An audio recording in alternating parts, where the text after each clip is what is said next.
Junta as mãos, palma com palma, faz uma pequena reverência, faz uma respiração profunda, vai balançando o corpo suavemente, da direita para a esquerda, da esquerda para a direita. Quem tiver na almofada, com os pés cruzados, vai descruzando suavemente, pode apertando canela, joelho, perna, vai fazendo movimentos circulares para voltar à circulação com os pés, cada um no seu tempo, no seu ritmo. Se for preciso, troca de lugar, vai para um banco ou para um sofá, se acomoda. Hoje, dando continuidade à leitura, a Shuden vai fazer a leitura do livro Caminho de Buda. E é com você, Shuden. Se você quiser abrir o microfone aí, qualquer coisa é só me chamar. Boa leitura para todos, Gachô. Boa noite. Capítulo 60. O lamento da senhora Visakha. Após Sambalatika, o Buda foi ensinar em Nalanda e em seguida em Kampa, uma grande cidade do estado de Anga, uma região populosa e fértil sob a jurisdição do rei Bimbisara.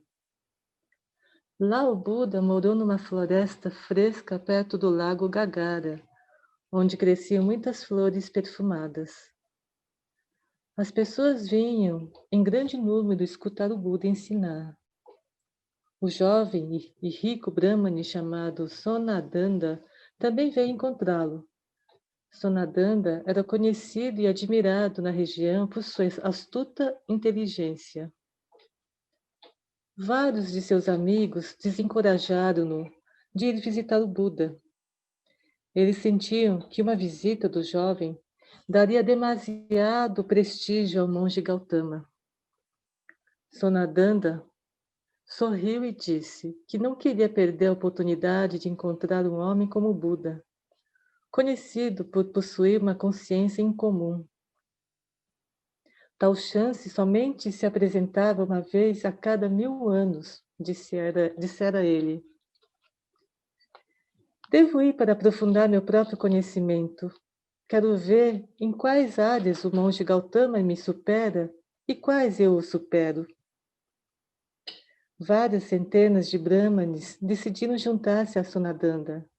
Eles andaram até o lago Gagara, confiando no rapaz.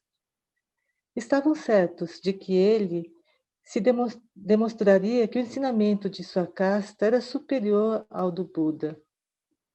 Tinham certeza de que ele não o envergonharia. Quando Sonadanda apresentou-se diante do Buda, que já estava cercado por uma densa multidão, ele hesitou por um momento, sem saber como começar. Siddhartha ajudou-o, antecipando em suas palavras. Ele falou: Sonadanda, você poderia nos dizer quais características são essenciais para que um homem seja considerado um verdadeiro Brahmane? Se necessário, por favor, cite os Vedas como prova. Sonadanda sentiu-se elogiado. Os Vedas, em especial, eram o seu campo particular. Ele disse: Monge Gautama, um autêntico Brahmane possui 5 características: uma aparência atraente, habilidade em cantar e realizar rituais, pureza de sangue que possa ser seguida por 7 gerações passadas, ação virtuosa e sabedoria. O Buda perguntou: destas 5 características, quais são as mais essenciais? Poderia alguém ainda ser considerado um verdadeiro Brahmane se alguma destas características estiver ausente?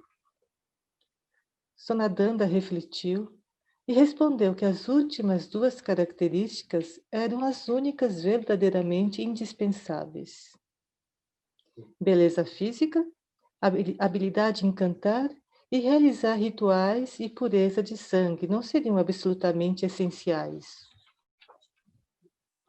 Ouvir jovem dizer isto perturbou os 500 brahmanes que o tinham acompanhado. Todos se levantaram e sacudiram os braços, discordando da afirmação que tinham feito. Eles sentiram que ele tinha sido influenciado pelo questionamento do mestre e que sua resposta embaraçava a casta inteira.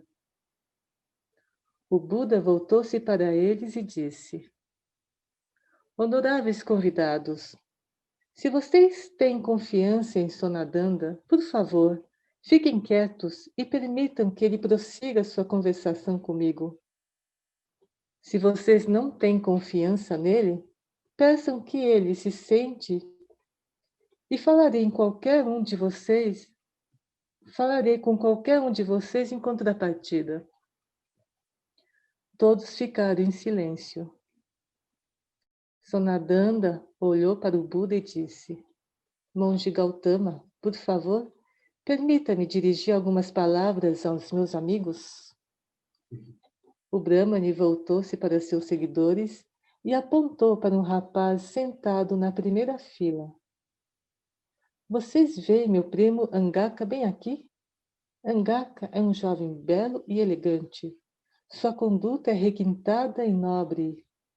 Poucos, com exceção do monge Gautama, podem competir com sua magnífica aparência. Angaka é igualmente bem versado nos Vedas. Possui habilidade em cantar e realizar rituais. Ele pode reivindicar pureza de sangue por 7 gerações seguidas em ambos os lados de sua família. Ninguém pode duvidar de que possua estas 3 características. Vamos supor, contudo, que Angaka fosse um bêbado que assassinasse, roubasse, violentasse e mentisse. Que valor teria, neste caso, o fato dele possuir feição atraente, dom para cantar e pureza sanguínea? Prezados amigos, nós devemos admitir que a ação virtuosa e a sabedoria são as únicas 2 características verdadeiramente essenciais para alguém ser um verdadeiro Brahmane.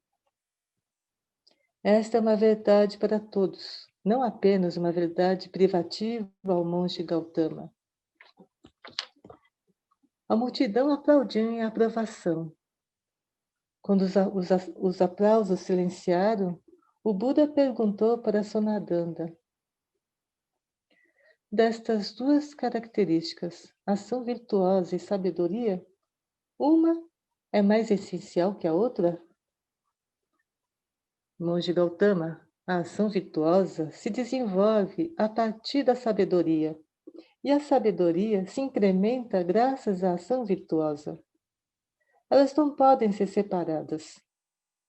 É como usar uma mão para lavar a outra, ou usar um pé para coçar o outro. A ação virtuosa faz brilhar a sabedoria. A sabedoria torna a ação ainda mais virtuosa. Estas 2 qualidades são as coisas mais preciosas na vida. Excelente, Sonadanda. Você diz a verdade. Ação virtuosa e sabedoria são as 2 coisas mais preciosas na vida. Você poderia nos falar mais?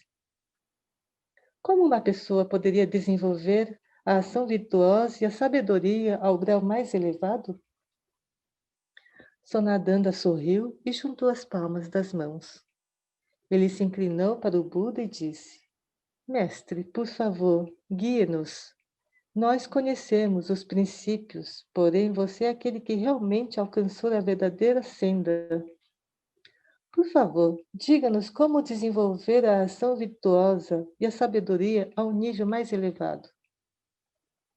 O Buda falou sobre o caminho da liberação. Ele explicou-lhes os 3 passos para a iluminação: preceitos, concentração e compreensão. Observando os preceitos, desenvolve-se a concentração. A concentração conduz à compreensão. A compreensão capacita a pessoa a praticar os preceitos mais profundamente. Quanto mais profundamente os preceitos são observados, maior o desenvolvimento da concentração. Quanto maior a concentração, mais se aprofunda a compreensão. O Buda também falou acerca de meditar sobre a originação interdependente, a fim de desfazer os falsos conceitos de permanência de um eu separado.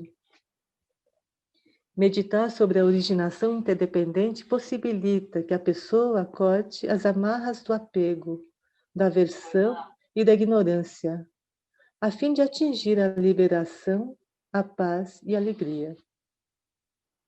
Sonadanda escutou fascinado. Quando o Buda encerrou, o rapaz ergueu-se e juntou as palmas das mãos.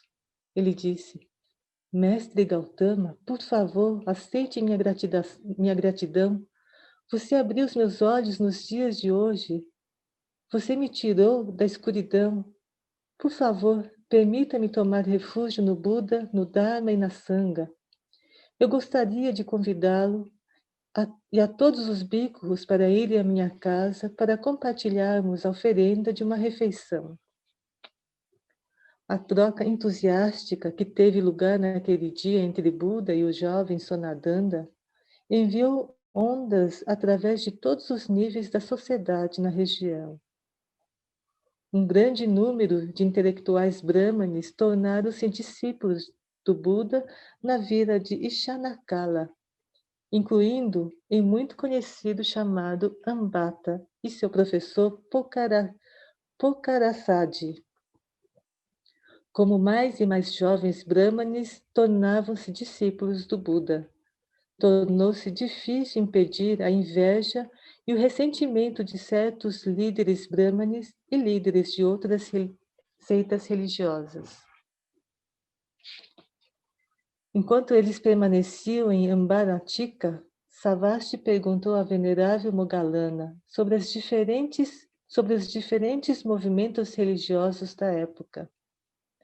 Moggallana resumiu as principais doutrinas de cada seita para ele.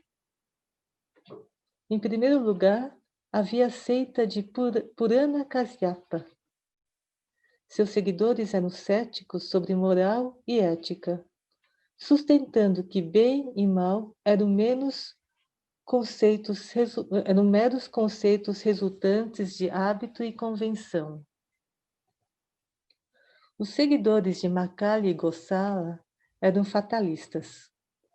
Eles acreditavam que a sorte de uma pessoa estava pré-determinada e além do poder de mudança individual.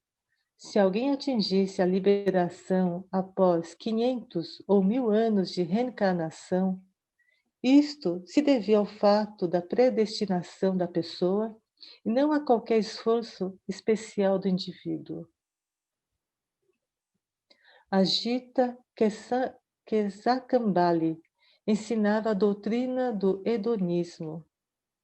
Ele sustentava que os humanos eram compostos por 4 elementos: terra, água, fogo e ar. Quando alguém morria, nada permanecia.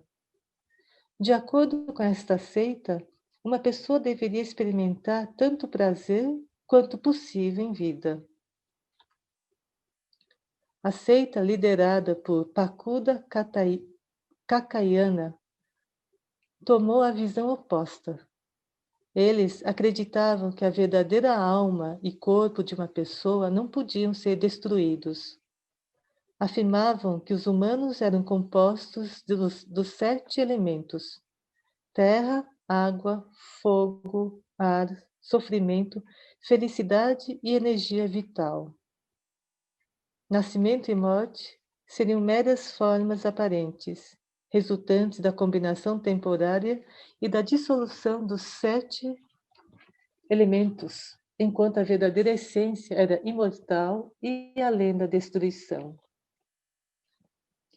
Venerável Sariputra e Moggallana tinham pertencido à seita fundada por Sanjaya Belatiputra, que ensinava uma doutrina relativista. Ele acreditava que a verdade mudava de acordo com as circunstâncias, o tempo e o espaço. O que era verdadeiro para uma situação podia não ser mais verdadeiro para outra situação. A consciência de uma pessoa era a medida de todas as coisas. Niganta Nataputra liderava uma seita de ascetas que praticavam austeridades. Eles não faziam uso de roupas e observavam estritamente o preceito de abster-se de matar outros seres vivos. Niganta ensinava um tipo de fatalismo dualista. Ele acreditava que as duas forças, Jiva e Ajiva, ou vida e não vida, formavam a base do universo. Sua seita angariava grande respeito e influência na sociedade da época. Os bhikkhus, frequentemente, mantinham contato com as setas de Nataputra. Ambas as comunidades compartilhavam um respeito comum pela vida. Havia, porém, muitas diferenças entre os dois grupos e alguns dos seguidores de Nataputra amargamente se opunham aos bhikkhus. Venerável Moggallana considerava as visões dos ascetas extremadas demais e não hesitava em expressar suas opiniões. Devido a isso, muitos dos ascetas eram particularmente hostis com ele. O Buda retornou a Saravasti, ficando no Parque Leste. Havia um fluxo constante de visitantes. Certa manhã, a senhora Visakha veio vê-lo. Seu cabelo e roupas estavam encharcados pela chuva. Siddhartha perguntou-lhe: Visakha, onde você andou? Por que suas roupas e seu cabelo estão tão molhados? A senhora Visakha chorou. Senhor, meu pequeno neto acaba de morrer.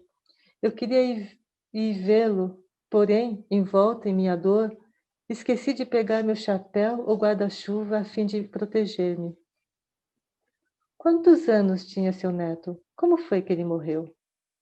Senhor, tinha só 3 anos. Ele morreu de febre tifoide. Pobrezinho. Visakha, quantos filhos e netos você tem? Senhor, tenho 16 crianças. 9 são casados. Tinha 8 netos, agora são 7.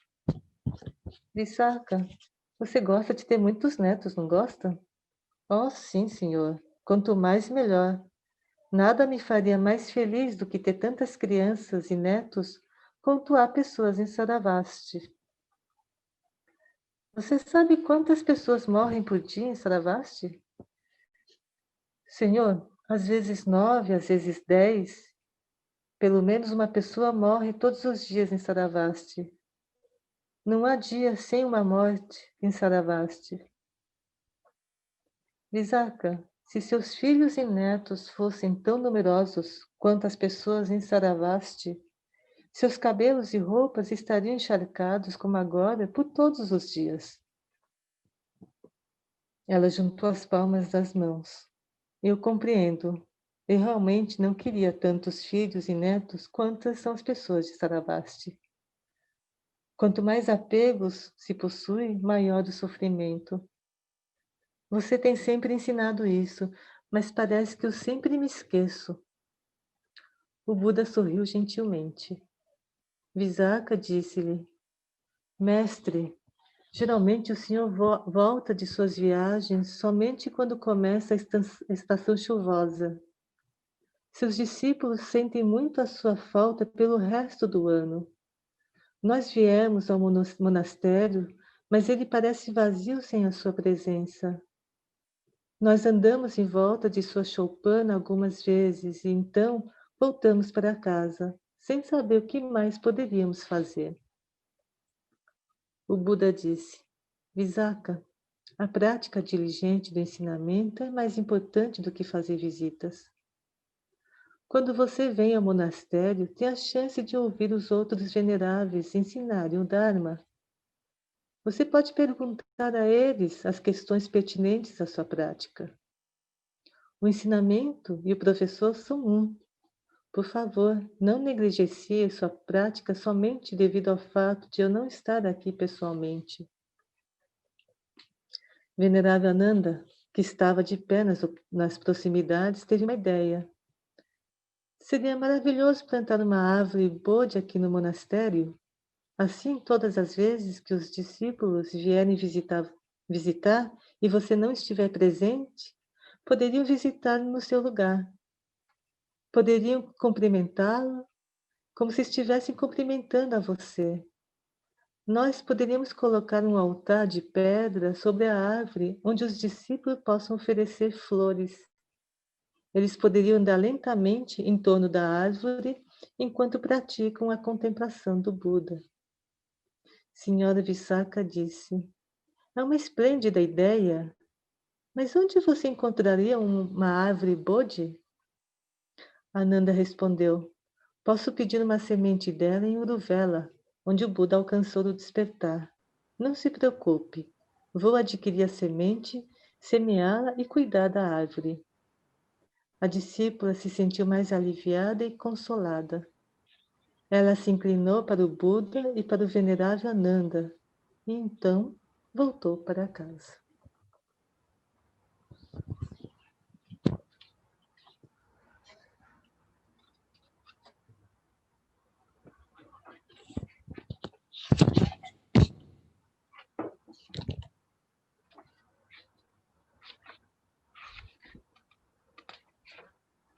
Muito bom, né?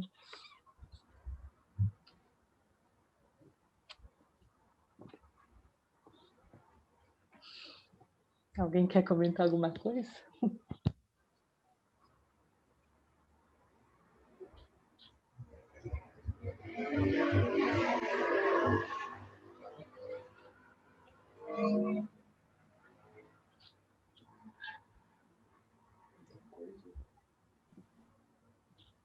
Suizen, você quer falar alguma coisa? Seu microfone está aberto, pode falar, viu? Não, acho que bati aqui, mas fiquei muito feliz de ouvir a leitura de hoje, gostei muito. Muito obrigada.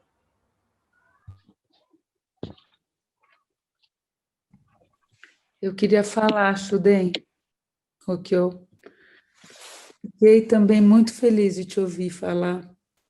Adorei sua leitura. Obrigada.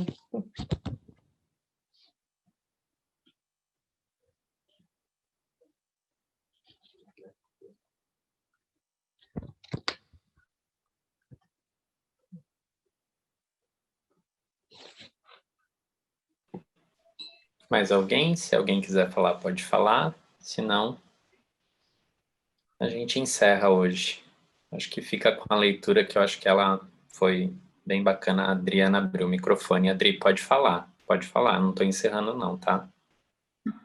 Não é uma pergunta, não sei nem se dá para responder, mas que é uma coisa que me intriga muito, essa questão da beleza, né? Eu sei que aí no contexto dessa leitura, era dentro desse olhar dos Brahmanes, não é o pensamento de Buda, né? Mas aparentemente, né? Mas essa semana a gente acompanhou a cerimônia do Portal do Doce Néctar, e ela também tem uma frase lá da perfeita aparência, a beleza, alguma coisa, perfeita aparência, tem um verso lá que é isso.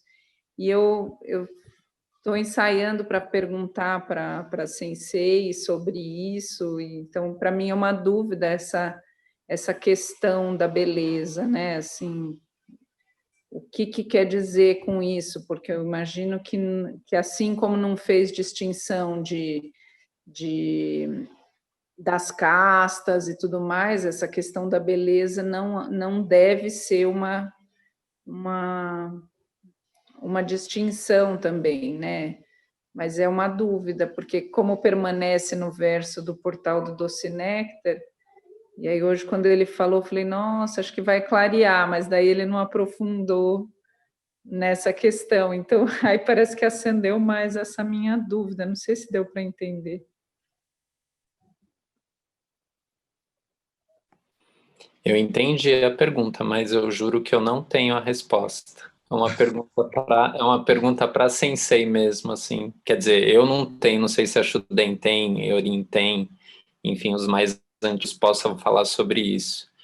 Se for falar sobre a beleza como uma forma, aí já vai para, né? Forma não é mais que vazio, vazio é exatamente forma, forma, enfim, e aí não existe esse lugar, né? Se for pensar dessa maneira. Mas deve ter um simbolismo dessa beleza, né? Deve ter algo que não é nesse pensamento racional que a gente deve ter desta forma estética de belo ou de beleza. Deve estar num outro lugar, né? Deve estar mais dentro de uma compaixão ou dentro de um sentimento que pode ser belo. Eu acho que é mais por aí, mas é uma excelente pergunta para a Sensei, assim. Acho que ela vai ter mais clareza para poder explicar para todos. Alguém quer falar alguma coisa? Shuden, enfim. Eu posso falar? Dema, você está com o microfone aberto, quer falar alguma coisa? Pode falar, viu? Quero. Vamos manda ver. No começo, quando ele fala sobre as várias seitas dos Brahmanes, lembra muito a história da própria filosofia, né? Dos gregos, dos pré-socráticos. Quer dizer, havia o hedonismo, havia os estoicos, né? Tem muita semelhança. Ao mesmo tempo, buscavam a explicação do mundo através da terra, da água, né? E eu acho que essa coisa da beleza também tem a ver com alguma coisa que a filosofia já tentou explicar ou tentou falar, que é a aparência das coisas, né? Que na aparência das coisas não está a essência da coisa, né? E eu acho que quando a gente faz meditação, a gente busca esse foco, né? A gente tenta fugir exatamente dessa aparência das coisas para chegar mais naquilo que é de fato a coisa, como se fosse o âmago da coisa, né? Eu não sei se é por aí que ele caminha. E até o método que o Buda usa é um método quase aquele, como Sócrates, né? Através da pessoa e tirando o conhecimento. É engraçado porque eles não são contemporâneos, né? Mas o Buda é mais antigo, né? E parece que todo esse pensamento hindu, dos Brahmanes e do Buda, nessa época, é a raiz de vários pensamentos que depois vieram para a civilização ocidental, né? Através dos gregos, dos romanos, tal, né? Eu achei legal descobrir isso, né? E ver. Bom, não respondi nada, é só falar um pouquinho. Obrigado. Mas eu acho que esse é o caminho, Dema. É assim mesmo. Essa construção não linear das coisas. Eu acho que é aí que se cria esse lugar, que é o não lugar. É isso aí. Alguém mais? Cachorro, Dema, brigadão.